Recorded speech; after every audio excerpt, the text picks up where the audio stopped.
All right. My man, Will Brinson, Pick Six Podcast, senior NFL writer, CBSSports.com. Oh, in our first little bit here, I want to talk about Ben Johnson, not the steroid-using Canadian sprinter back in, what was it, 88? Was it 88 in Australia? Something like, no, I think it was further back than that, no? I don't know.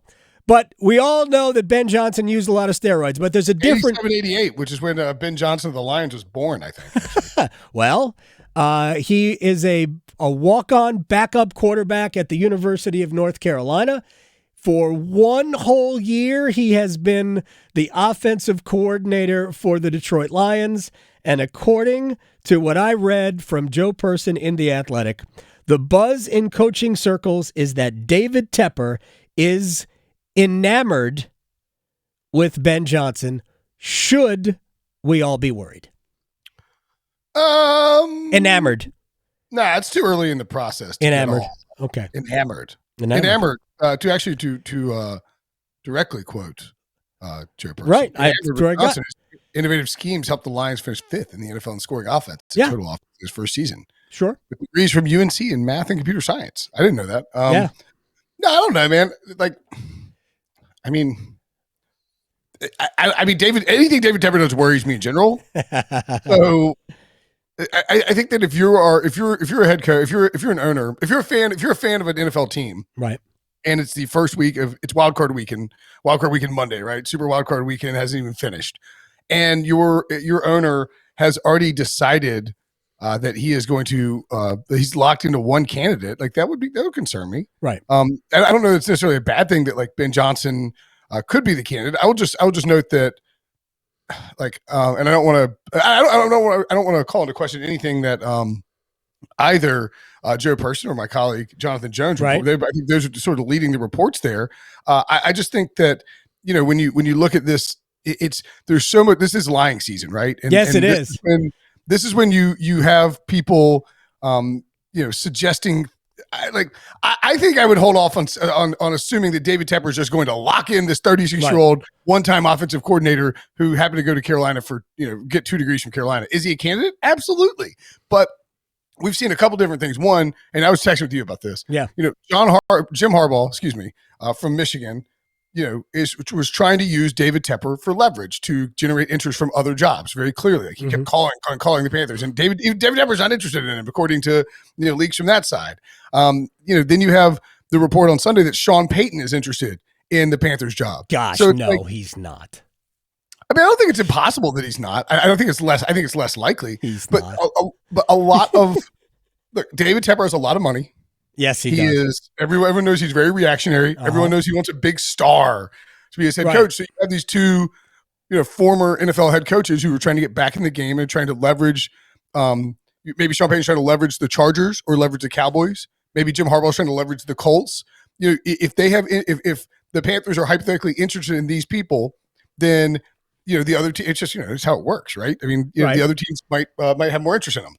Likewise, if the Panthers are interested in somebody else, it helps to reduce that leverage that is being used against them.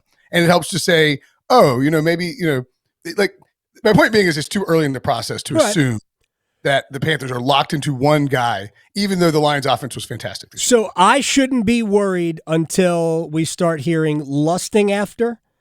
I would say over? Hot and heavy. Like Jake Jarmel. They're picking out China patterns. I think my parents, one of my parents used the phrase hot and heavy when I was in middle and high school. It's like, please don't ever do that again. Oh, that's such a 1970s Mom, phrase. What are you doing? I can't I have friends here. What are you guys hot and heavy? It's like, what are you doing? All right. So before we get to Sean Peyton, I don't want to talk about chargering just yet. Okay. But I do want to talk about Peyton's infatuation, which I think would be understandable, with the quarterbacking clay that is Justin Herbert. Sure. What are the chances that he or his representatives really only want that job? Pretty high. He has been living in Manhattan Beach. He's been working for Fox, right? Remember Fox is he's not good, by the way. He's terrible. Yeah, I don't really watch the pregame. I watch the NFL on CBS. I watch the NFL today. I'm sorry, I watch the NFL today. I know you do. I know you do. I don't know. That's where we saw Jonathan Jones report. Yeah, I don't watch the Arrested Development leading up to the. I don't sit around watching the episode of Skip Scramble, waiting for the NFL games to kick off. That's not what I do. Yeah, I think that Peyton is. I think Peyton's interesting. I love Sean Peyton.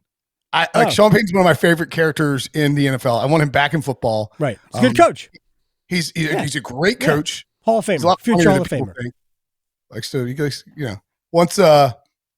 Once almost saw me blow up my ACL in a bathroom at the combine. Somebody swung the door open too hard. I did to jump out of the way.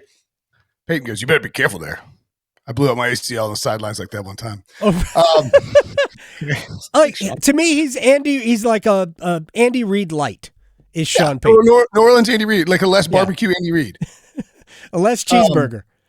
More cheeseburger, less barbecue. I think that he, in a perfect world, he would get to pick a GM and take over the Chargers, and he would be really good with them. Oh yeah, and so and that's the job he's been eyeing. Again, we were working for Fox. He lives in Manhattan Beach. He won't have to move very far. I don't think that Sean Payton would take the Carolina job, and it's not just because of the owner. It's not just because of the quarterback. And I'm not saying it's off the table completely. It's also because he would have to play the Saints twice a year, and it would eradicate his reputation and his legacy in New Orleans, which is like he is beloved in New Orleans. Unless he tanked both those games. Right. I mean, if he purposely submarined the Panthers and got the Saints the number 1 pick in 2023, yes. Have you ever seen Tom Glavine's record against the Atlanta Braves when he was with the Mets? That's the only reason I forgive him for going to. Come on. He was a hero in Atlanta for being a mole for 5 years in New York. Love it. I'm sorry. I'm never going to get over that ever. Well, you know what? I'm just never going to get over that.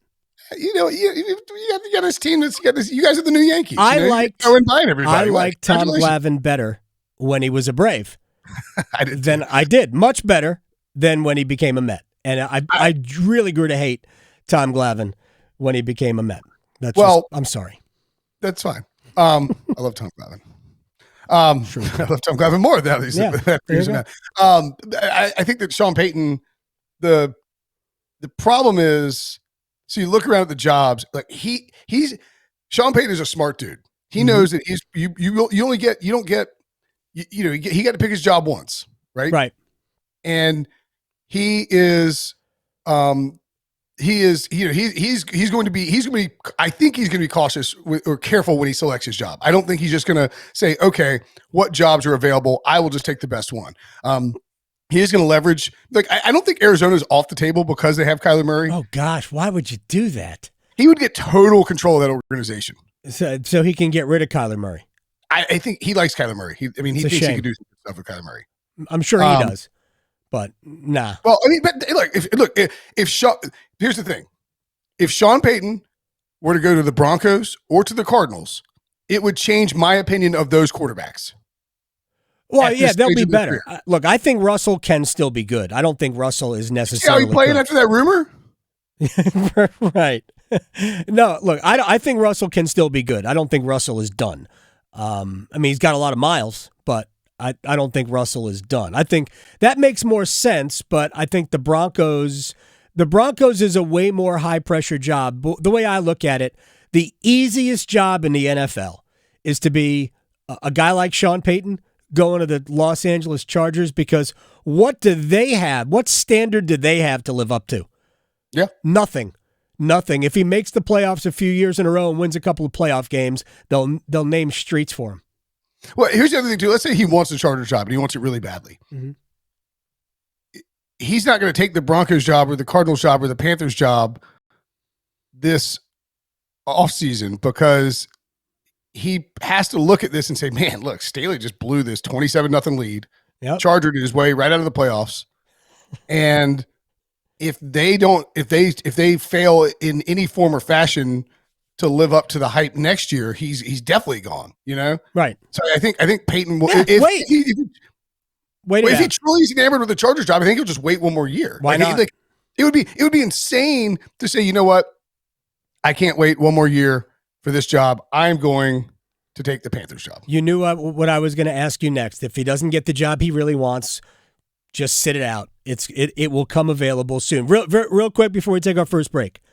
Chances that Jeff Saturday is the head coach of the Indianapolis Colts. Sure. I mean, anything is possible, Jim Irsay. Right. And not in that. I think Irsay wants to hire him based on what I've read. What's that? I think Irsay wants to hire him. He's looking for a reason to hire him. You think he wants to hire him? Of course he wants to hire him. He loves the idea of Jeff Saturday being his full-time coach. It'll be hilarious, too. Like, all the dumb stuff that Jeff Saturday did this season, all the clock mismanagement, all the just, like, insanely bad coaching. I mean, it was like, okay, at least it's an interim job, and we knew that this was just a weird situation, and he hired you. I also think that Jim Irsay, and I believe that they put in a request to interview Don Wink Martindale, Giants defensive leader. Sure. Jim Irsay, I think, hired Jeff Saturday in the middle of the season, knowing that would be he wanted to rip the Band-Aid of the public humiliation off early of hiring somebody from ESPN. You get him some games under his belt, and then you can justify, like, all right, I'm hiring this guy full time. Yeah, he can. And if that's who he wants, that's who he's going to hire, and we can all sit back and enjoy the show with Jeff Saturday as the head coach of the Indianapolis Colts. All right, when we come back, we'll get into super bloated, puffy wild card weekend, which so far, my 6-team parlay is alive.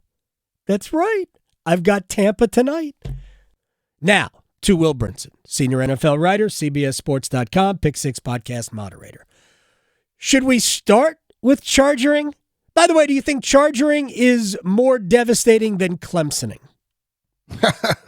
I think, yeah, absolutely. Chargering's been going on for a long, long time. I certainly wouldn't be the one to comment on whether or not Phillip Rivers gave a speech to the Chargers before that game. That would not be my place to discuss that, whether or not that happened. You know, look, Clemson-ing got eradicated thanks to Dabo Swinney. Right. Came along, won some titles. Clemson-ing's not a thing. Anyone that suggests it is, you know, like, I know some Clemson fans, Mitchell, Jimmy, you know who you are. You know, these guys at this point are like, I guess, you know, we can go to this New Year's Six bowl. So, you know, Clemson fans are spoiled. Chargers fans ain't won a thing. Right. Like, I do radio in San Diego every week with my buddy Darren Smith.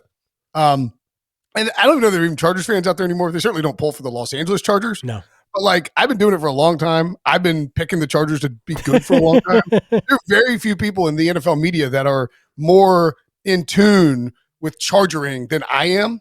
And I'm telling you, chargering way worse than Clemson. I think it is, too, because they find creative ways to lose. Yes. Clemson lost a lot, right? Lost big games a lot. As the single greatest State Farm agent in the state of North Carolina, Franklin Rouse once said, NC State are the great innovators of pain. And the Chargers are the NFL version of NC State. Wow. I mean, I don't know if I'm not going to slam Brandon Stanley. State Farm Insurance to Franklin. It's all right. Franklin. I'm not going to slam Brandon Stanley. But how do you lose a 27-0 lead to a team that is on life support at that point?